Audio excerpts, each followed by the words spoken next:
for a time of rest, time of just away from school, just to listen to your word, to listen to you, and just have some good food. So would you just continue to be with us through the rest of the day, be in our conversations, be in our whole day as we interact with patients, with other students, classmates. Would you just be with us? In Jesus' name. Amen.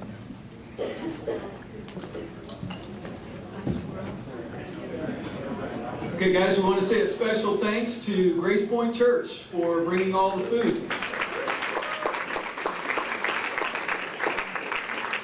did a great job with that, and here is one of their associate pastors to introduce our speaker today.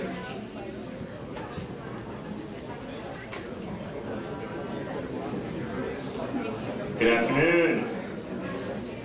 Woo, yeah, okay. Good afternoon. There, that's so close. All right.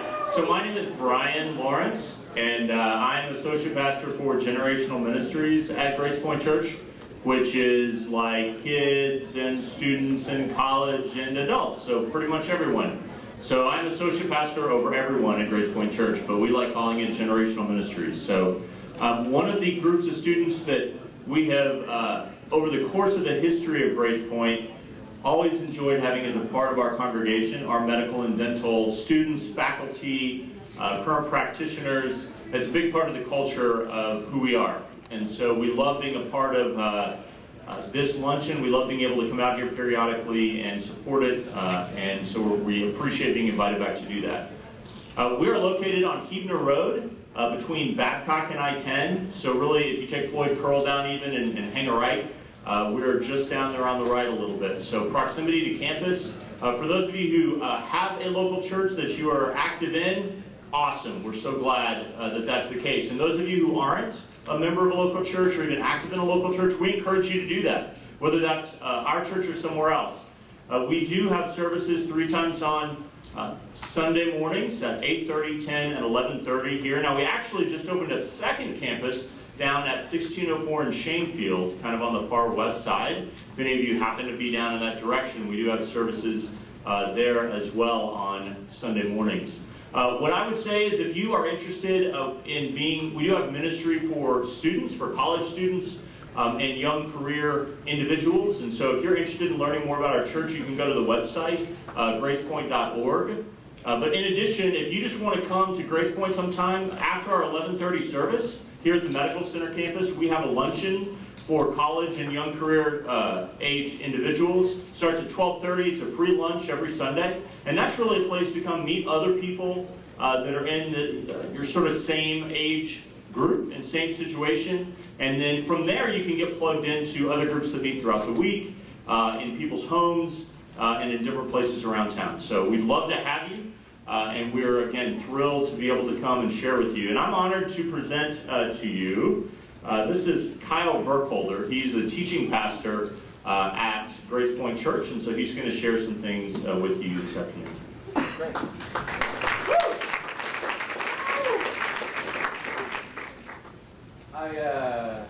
I think I'm on, so I'll wait for you to tell me I'm doing the right thing. I always question why you would clap beforehand because you've not heard anything yet, and you may regret that in 25 minutes or so, and you may wish you hadn't clapped. But I appreciate your upfront generosity anyway. What we're going to be talking about today is this question, how did I end up here? And I would have to say that this is an exciting thing for me. How did I end up here? I went to the University of Texas, graduated, feels like not that long ago, and yet when you name the year, it's further and further back, and that's a strange thing the way that happens. So I did that, and I was a missionary in South Africa for a couple of years, interspersed between working in the global coffee industry, the oil industry, and banking industry. And so I had these weird periods of corporate experience combined with this strange missionary journey that was sort of a self-study in what to do with desperately poor folks and people suffering with HIV and AIDS. And so it was this kind of strange thing that brought me back to San Antonio, where I was originally from. And then I started at Grace Point. I'll be starting my 6th year at Grace Point in a couple months here, and halfway through a Master's of Biblical Studies. And so I'm just kind of, I'm on the journey. And I don't know, a lot of you guys are on that same journey where you didn't think you'd end up in this room or in this field or seeking to do what you're seeking to do, but you are. And so that's how I got here. What I'm going to talk about more specifically with the idea of how did I end up here is the idea of sin and the way that our lives sometimes end up in places we never expected, how we get there, and then more importantly and more practically, how we get out of that. So we're going to use the biblical illustration, the story of David and Bathsheba. And so some of you have heard that. It's pretty familiar if you grew up in church. If you haven't, you'll know it after today. And we're going to use that to kind of, talk practically about how do we regulate our behavior in some sense, but more so, how do we practically go into life intending to end up in a place and actually getting there. And then we'll talk spiritually about what that means as well, what the implications are for that. And so in order to do that, naturally I thought of a movie that was exactly this. You recognize the movie? So Dumb and Dumber. When did that come out? Does anybody know? Gosh, like forever ago, right? I'm going, this is probably the last movie I saw at the theater. That's how cool I am. But, so the Mutt Cuts thing is great. And I was thinking about, remember the scene where Lloyd is driving and it's overnight? And Harry is asleep and Lloyd's like yawning and he's barely making it. And he had like this choice. There was a fork in the road, and they're going to Aspen to find, what was her name, Mary Swanson or Samsonite or whatever he thought her name was, right? And the one sign says Aspen, and the other one is not Aspen, right? And he took a right instead of a left in his kind of hazy midnight dreariness. And so the morning is coming, and Lloyd looks over, and he throws his coffee cup at Harry, and Harry kind of starts and goes, "Hey, sunshine," you know? And they look around and they go, "Wait a minute." You know, they make a crude John Denver joke how this is not what Aspen's supposed to look like. It's flat, and they realize they're in Nebraska. And so the next slide comes. The next scene starts, and Lloyd rides down the road as Harry's left him. He says, "Forget it, I'm not doing this anymore. I don't want any part of this. I'm done. We're not going to make it to Aspen. I'm walking home." And Jim Carrey's character rides up on this little motorbike, right? And you're just thinking, this can only end in disaster. And he pulls up, and kind of like he's on a Harley, right? And Harry says, "What in the world is this?" And Lloyd says, "Well, I traded it in town straight up for the van," which is like the most terrible decision ever. To which Harry naturally responds, "You totally redeemed yourself." And so we move on, and the rest of the movie just kind of goes this way. There's these two grown men riding on this, I don't even know what to call it, but it makes me feel awkward just looking at it. But this leads into the next thing, which is important, is that to me was a perfect illustration for sin. And I would say it this way, I'd say sin takes you farther than you want to go, keeps you longer than you want to stay, and costs you more than you want to pay. And when you think about it, that was Lloyd in Dumb and Dumber. He got into a place where made a bad choice, and then made a second bad choice, and then faced with a third option, he made another bad choice. And you know, the way the movie turned out, all of these bad choices cascade in a cyclical effect, and it creates for him one deeper hole after another. And so often we find ourselves in places we go, "I don't know how I ended up here. I don't know." You know, I was talking to our congregation about this recently. I said, so many folks go, "I never intended my marriage to end up in divorce court. I never intended for my finances to end up this deep in debt. I never intended that. None of you are in here who are unmarried, hoping to get married so you can one day get divorced. You don't intend that." And yet, statistically, statistics say some of us are going to end up there.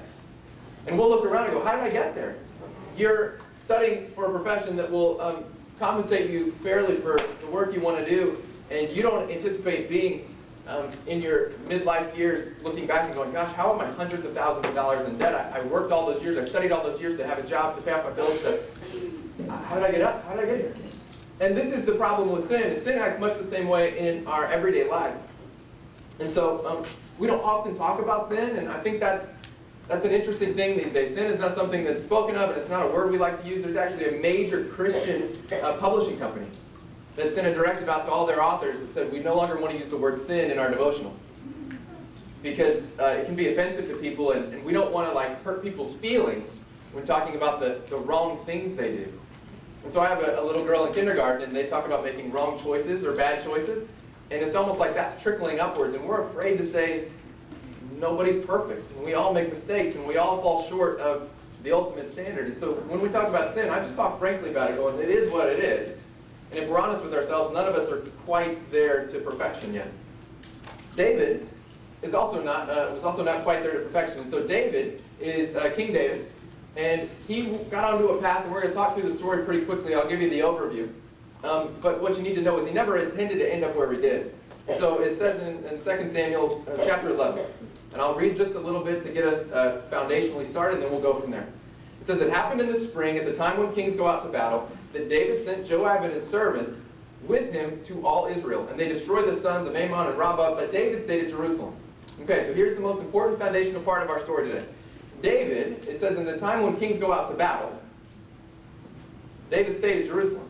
All right, so the first thing David's doing is, instead of doing what he's supposed to do, he shirks his duty. He's being lazy. The text will later kind of show us. And David's laziness is going to lead to some problems for him. But what he should be doing, because it's the time when kings go out to battle, David should be out on the front lines. It's what a king's responsibility was. He was a poet, he was a king, but he was a general. It was everything for him. So the scripture keeps going. It says, when evening arose, David arose from his bed. He walked around the roof of the king's house, and from the roof he saw a woman bathing. Okay, so we stop there, and he says, so what do we see with David now? First, he should be where? He should be out at the battle. But instead of being out at the battle, it says evening comes around, and then David wakes up. So not only is he being lazy by not going, but then he's just laying around all day in bed. He gets up, he walks out onto the roof of his house, and he just so happens, to see a woman bathing, right? So the king lives in the biggest, grandest house in the city, and from his rooftop he can see pretty much anything. And he looks out and he sees a woman. His eyes begin to wonder, right? First he kind of lets his guard down. He just says, I'm not going out to battle. But then his eyes start to wonder. As his eyes start to wonder, the scripture says the woman was very beautiful in appearance. So David sent and inquired about the woman. So David says, don't think I'm going to go to battle. You know what? Let me just see what's going on around here. Oh, look at you. And then, yeah, you know what? Let me just see who she is. Just curious, no big deal, right? Just curious. So he goes from that to kind of wanting to know a little more about her. He starts to really weigh this option, bathing in front of him. He's starting to weigh this out, right? He's wondering, maybe I could engage in a little fantasy here. I just want to know who she is. And one of his servants then tells him, is this not Bathsheba, the wife of Uriah the Hittite? So she's married. That's important. So David sent messengers, and they took her. And when she came to him, he laid with her, right? Biblical language for laid with her. You guys know what that means. And she purified herself from uncleanness, and she returned to her house. So David goes from lazy to just looking to laid. And then verse 5 says, the woman conceived, and she sent to David and said, I'm pregnant. And so David at this point must be looking around going, how did I end up here? I should have been there. I wasn't there. So then I woke up, and I just was looking. And then I kind of weighed my options, and then I kind of thought a little too long about it. So then I sent for her, I had her. Now, I got a baby mama, right? This is where he's sitting. This is the place where he is. And the reality is, David never intended to end up there. Each tiny decision took him further off course. Each tiny decision took him a little bit further where he intended to be. And he goes from lazy to looking to pregnant. Sin takes you farther than you want to go, it keeps you longer than you want to stay, and it costs you more than you wanted to pay. And so to finish the story for you, let me give you the Cliff Notes version. You guys have places to be and things you have to do today, so let me finish it this way. David says he's going to sort out his problem in this way. He calls for Uriah the Hittite, who's out on the battlefield. He calls him home. And then he asks Uriah, he goes, why don't you go home? You've been working hard, you've been doing a lot. Just put your feet up. Just go relax at home. Code word, go lay with your wife. And David's thinking is, if you lay with her, and then she's pregnant, they'll never know it was me. I'm out of it. Uriah happens to be a guy of great character. Uriah says, while my brothers are out there on the battlefield, there's no way. And so Uriah sleeps on the steps of the king's house. He refuses to go home. He goes, I'm not going to go eat and lay with my wife and get rested. These guys are out there fighting for our lives. David goes, well, that didn't work. And so when he goes to the next level, he says, you know what, I'll send you back. I'll send you back so you can keep fighting. But first come to my house one last time. And the text says that David gets Uriah drunk. When all else fails, just give somebody schnapps, right? And so Uriah is sitting there. And Uriah gets drunk, and yet even in his drunken state, he refuses to go home and lay with his wife. He stays at the king's house. He sleeps on the steps, and the next day he goes back to battle. And David's going, man, this didn't work at all, and I haven't solved my problem. And so as he sends Uriah out, he sends him with a note. And the note says to Joab, his commander, it says, place Uriah at the front line of the battle and then remove from him all the other troops so that Uriah will surely be killed. He sends the note with Uriah, like, don't peek. Have a great one. Right? Uriah takes this note out, and sure enough, the commander follows the king's orders, the troops pull back, Uriah is killed, word comes back. And David's now out of his problem. In some sense, David David rubs the sweat off his brow. And yet he doesn't even realize, I think in the moment, he's not even cognizant of the idea that he went from lazy, simply lazy. He went from lazy to just looking to adulterer to murderer. It wasn't a big stretch and it wasn't a long span of time, and yet he started getting deeper in his problem, and the only way he knew how to get out of his problem was to create a new problem. The reality as we look at the story of David is that sin takes a known route into our lives. And I have it here. What did David do? David looks, then he weighs his options. And then he creates a fantasy, I'm just thinking about it, I'm not doing anything. And yet that's the pathway to action. And I would say it this way. When we look, we use our eyes. When we kind of weigh it out, we're using our mind. And then when we allow that thing in our mind to become internalized and take hold of our hearts, it's a whole nother level. And it's a short trip from the heart to the hands. And this works in anything. This is not just a lust issue, and you guys are like, you know what, I'm not really that close to murdering anybody at this point, so I don't know where the practicality is yet. We'll get there. The reality is, God sees all sin the same, and so any of us falling short in any place can look at this and recognize our own journey to places we never thought we'd be. I said I went to the University of Texas. I spent 4 years, and I remember some of the weekdays and not many of the weekends. And I ended up in a lot of places I never thought I would be. I ended up really destroying some people. And I lived a destructive lifestyle that really sought to pleasure me and didn't really care who the people were on the outside that took the brunt of the destruction. And I would say when I got to the end of that run, I looked back and I thought, I never intended to be the guy who graduated college with a long list of people who I hope to never run into. Because of the things I did, the way I treated them, the way I related to them. And yet that was me. And so, I had to really work on this, and I wrote a lot of letters, and I've tried to track down whoever I can to say, I really didn't intend this, and I'm really sorry, but I don't know how I got there. And for us, the reality is that's so often the case, but the eyes are the gateway. And so, what are some practical applications? We'll start practical. There's a radio show, a podcast called Radiolab. Anybody ever heard of Radiolab? You should hear of Radiolab. You would really like Radiolab. And Radiolab has this episode called Help. And so it's there, so if you want to go to radiolab.org, it's on a public radio station that comes out of New York City. Fantastic. And really stimulates the mind in a really playful way. And they had this episode that was all about how we make choices, and then how we get ourselves out of choices we wish we didn't make. And in doing this, he brought up this concept of a Ulysses contract. You guys ever heard of the phrase Ulysses contract? Ulysses was in Greek mythology. In medicine, we use a Ulysses contract. It's called an advance directive. You guys know what an advance directive is. It's that living will, right? I would say do not resuscitate if I get into this, this, and this. And so what I would do today is I would bind myself today, hey, if I don't have brain function, don't resuscitate. If I, whatever. And then that would be something I do today to carry into the future, right? That's a Ulysses contract. And where that phrase comes from is Greek mythology. This guy Ulysses was captaining a ship. And they had a mission to be on, and yet they were going to drive through. The ship was coming through this thing called the Siren Straits. And you know the Starbucks logo, the mermaid? It's a siren. And it's this nautical image of this sensual being, and the sirens would sing in the mythology. And when they sing, it's an irresistible song. It's a siren song. It's irresistible, and the men would lose their minds in lust for the women. And so Ulysses said, we have a job to do, and I can't afford for us to be taken by the sirens. And so what he did was he had all of his men pour wax in their ears. And so they all had their ears waxed over so they couldn't hear anything. And then he had them tie him to the mast of the ship with heavy-duty ropes, and he said, no matter what I say, no matter what I yell, no matter what I tell you, no matter what I command you, until we're through the Siren Straits, don't you dare untie me. And he did this, right? It was an advance directive. I know now we don't want to be a part of that. I don't think then that I'm going to be able to resist it. And so let's take care of that. So they make it through, and mission accomplished, and all that's good.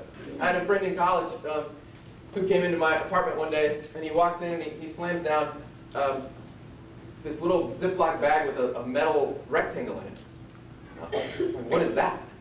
And he goes, well, it's my internet card for my computer. Trust me, I don't need it. I'm done with it. I can't do anything on my computer. I shouldn't have one, but rather than crush my computer and give me an internet card, I can't get on the internet anymore. Deal? And I was like, what do you want me to do with it? And he says, whatever I tell you, right? He starts this Ulysses contract. He goes, whatever I tell you, don't you dare give it back to me. like, dude, have some self-control and just take your card, right? I'm like, all right. I said, well, here it is. I'm putting it in my silverware drawer, because I didn't have any silverware, right? And like, if you need it, it's in this drawer. And he's like, no, you can't let me have it. And I'm not very good. I'm not the best accountability kind of guy. I don't really play by rules. And so I said, look, you know where it is if you need it. So I have it until you don't need me to have it anymore. He comes in a couple weeks later, and he says, where's my internet card? And I'm like, see, I knew you'd want it again. And he takes it on the counter, and he pulls out a hammer, and he smashes it. And he goes, now I know I'm not going to use it. And I thought, what an idiot, right? It's like $400 you just smashed on my kitchen counter. You could have just sold it. But eBay probably wasn't a thing yet. And so he goes, idiot, you know, it's brilliant, right? And I said, okay, yeah, that's brilliant. He did something in a moment to prevent him from doing something in the future he knew he didn't want to do. If you could assure your behavior to be what you wanted it to be 6 months from now by making one decision today, wouldn't you do that? And this is what he thought through, and he figured out a way practically to avoid it. He created a Ulysses contract with himself. There's another story that's told about this other Greek myth, a guy named Xenophon, and his army was coming up to battle the Persians. And and it's kind of like this. They're walking, and he walks them all the way to a cliff, and then he turns them around and he goes, now we fight.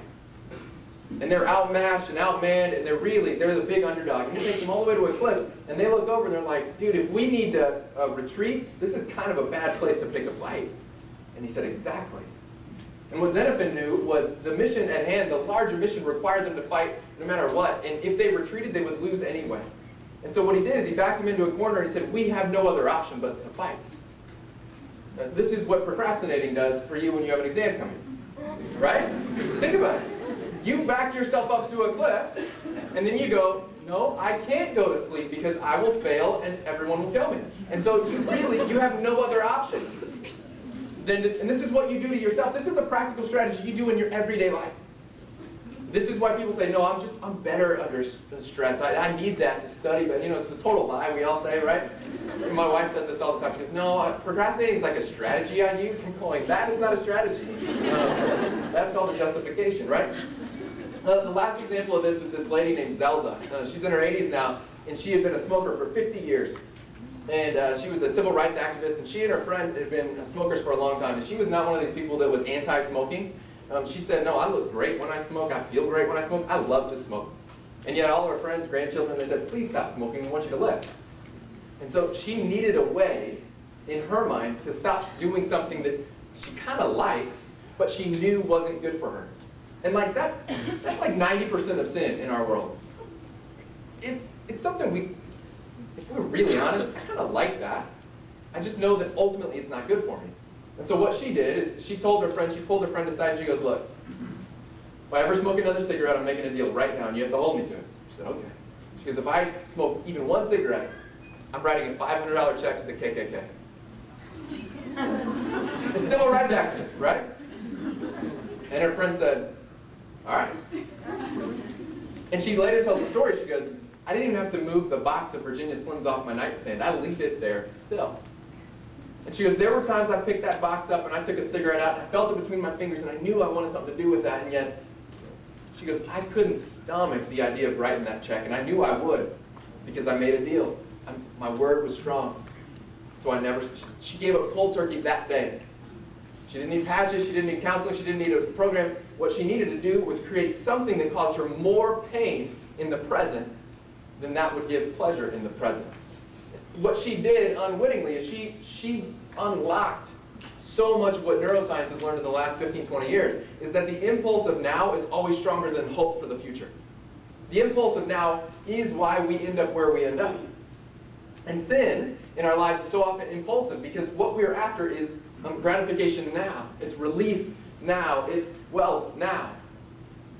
An impulse is this thing that really trips us up. There's a reason we sin when we do. This guy named Baumeister, he's a professor at Florida State University, really smart guy. He's written like 30 plus books. And he writes this book called Willpower. Pretty easy read, one of these kind of brain candy things. And in it, he talks about how we get where we get with willpower. We would call it self-control, but a lot of us go, yeah, I just don't have the willpower when it comes to that. I just don't know how to make that happen. And what he says is, he has this thing called ego depletion is what he calls it. But he basically says, you have what amounts to a gas tank. And your ability to show self-control is is not like this infinite source, it's finite. And as you go through a day, every decision you make, every test you take, every hour you spend doing something mentally difficult, something emotionally stressful, that depletes that gas tank. And at some point, you become fully ego depleted. And what the research shows, and there's all this research, it's great, really sound research that shows that what happens is your self-control is based in your amygdala, right? Amygdala. I'm going to mispronounce it. Who's the neuroscience people? Who's studying brains? Somebody? You had to learn this, right? Amygdala? Close. I even looked it up when I did a little pronunciation thing on the website. It was like, amygdala, amygdala. And I heard it like 2 times. Still saying it wrong. That's where your self-control is, right? He writes this whole thing, these great studies that the brain is firing on all cylinders there until they would do these studies where they would deplete people. They'd make 100 decisions. They deprive them of food, and one of the things that replenish it is sleep and glucose. Okay? So sleep and glucose. So when you're falling asleep and you really need something, what you either need is a nap or some Skittles, is basically what he's saying. And what happens is, this is part of your limbic system, right? And so it's part of this whole, all of your decision making comes from here, and it's really this rational piece of you. And what happens is when that's depleted, your body needs something to make a decision, and so it shifts to your, correct me, nucleus accumbens, right? Okay, so yeah, look at that, I got a nod. All right. And this is in your reptilian complex. This is like Stone Age man brain, right? Must eat, must have food. And so it's 1 a.m., you've been studying all night, and you shift from, I'm making clear-headed, great decisions, and you know when this happens, right? You can start looking back and go, yeah, I remember when I did that. That was not a rational thing to do, and yet something in me said this is what you should do. What happens is this part of your brain, this in the reptilian complex of your brain, this is what's responsible for pleasure, reward, fear, aggression, impulsivity, addiction. And what we don't realize, practically, is that when we're depleted, when we make a ton of decisions, when we are under a heavy load of stress, practically what happens is we shift into this impulse-driven reward center of our brain. And so all we are looking for is the next thing to get us through. It makes sense, right? You get so tired that this part of your brain says, I just don't have any energy. I can't even make a decision. And so it goes to the backup plan. The backup plan is a bad plan. You rely on instincts, you rely on impulse. This is why when we talk about things you'd rather not find yourself doing. The place you wish you hadn't woken up the next day, a bill you wish you had not found in the mail the next week when you went, I didn't mean to spend that much money there. And these things don't happen. Nobody goes on like a big bender at 7:30 Monday morning. You've slept, you have a lot in front of you, but you haven't made. You know when people get into trouble? Watch the local news. Is it there's still local news? I don't know. If you watch the local news, my guess is there will be more traffic accidents, more drunk driving issues, more domestic abuse. And research would bear this out. Friday night, 1 a.m., Saturday night, 2 a.m. This is when trouble comes, right?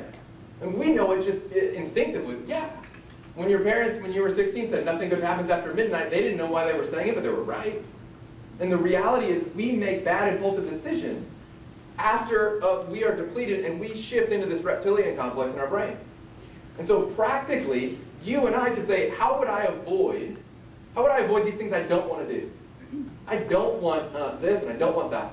And you could build a list. I want to get through school. I want to finish this year. I want to get through the next week without listing. My gut would be you would want to avoid those things and the places where those things would be available to you on Friday night. My gut would be if you went to bed every Friday night at 7 p.m., everybody wants to do that, right? Nobody's ever going to do that. If you did, all the things that you wish you didn't do on Friday night, you wouldn't do it. But when we make ourselves available, we avail ourselves to the things we want to avoid.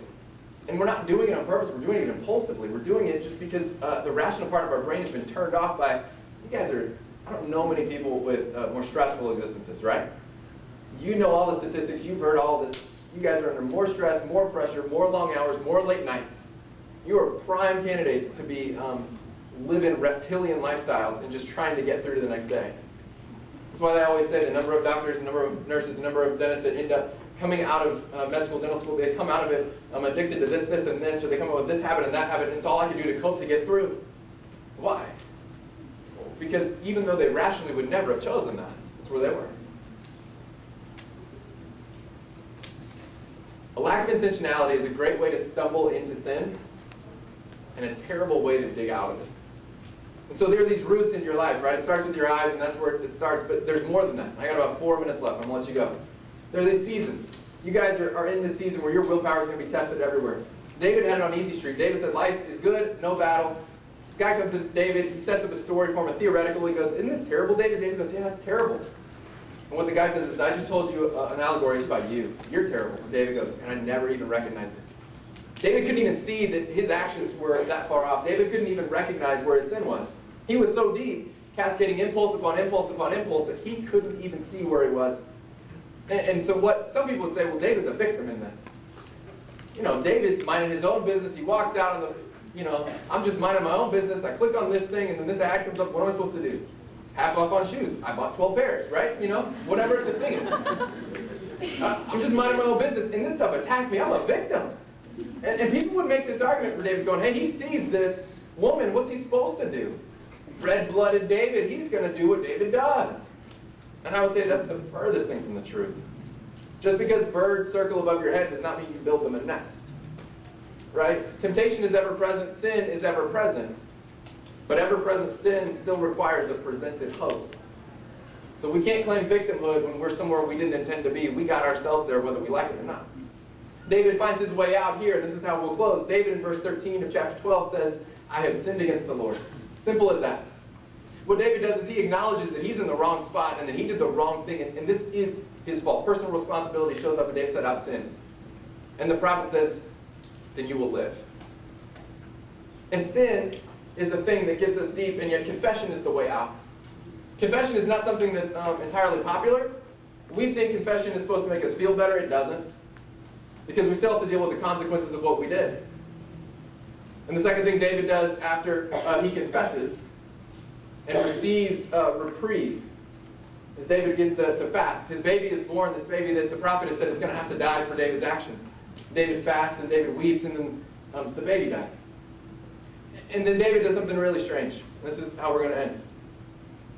David says, as soon as the baby is dead, David gets up, he dusts himself off, he washes, and he eats. And his servants say, wait, when the baby was alive, you fasted, and now the baby dies and you eat? What's wrong with you? And David says, what could I have done when the baby had died to keep him alive? Nothing. There's nothing I could have done to bring that baby back. The baby is gone. And what David is saying, what we can extract from this text is David is saying, there is a point when what you've done is what you've done. Where you are is where you are, and it's no good looking back. You confess and you humble yourselves and you go, I got myself there. And then it's time to press on. And you have to look forward to what you do still have control over. And so, if you never intended to be here, even the best maps, even the best intentions, we end up in places we wish we weren't. And some of you are in them, some of you have been in them, and some of you are yet to get in them, but you will one day. The road maps in are known. It starts with your eyes. We take that thought, we just stew on it, and then we allow it to steal our hearts, and before we know it, we're somewhere we didn't mean to be. Be aware of your seasons. You guys are vulnerable. Be aware that in a season of high stress, you're more vulnerable than ever. But then know, like David, that you can't give up. You can't beat yourself up. Self-shame honors no one. What you've done is what you've done, and so the hope for us is that if Christianity is to be believed, if the Bible is true, and I believe that it is, then Christ died to take our sins and relieve us from the shame. And then the new life is what he brings us. And so if we are to live that new life, we can't look back at who we once were. We have to look forward at who he's creating us to be. And so when we fall, we learn. And then once we learn, we move forward.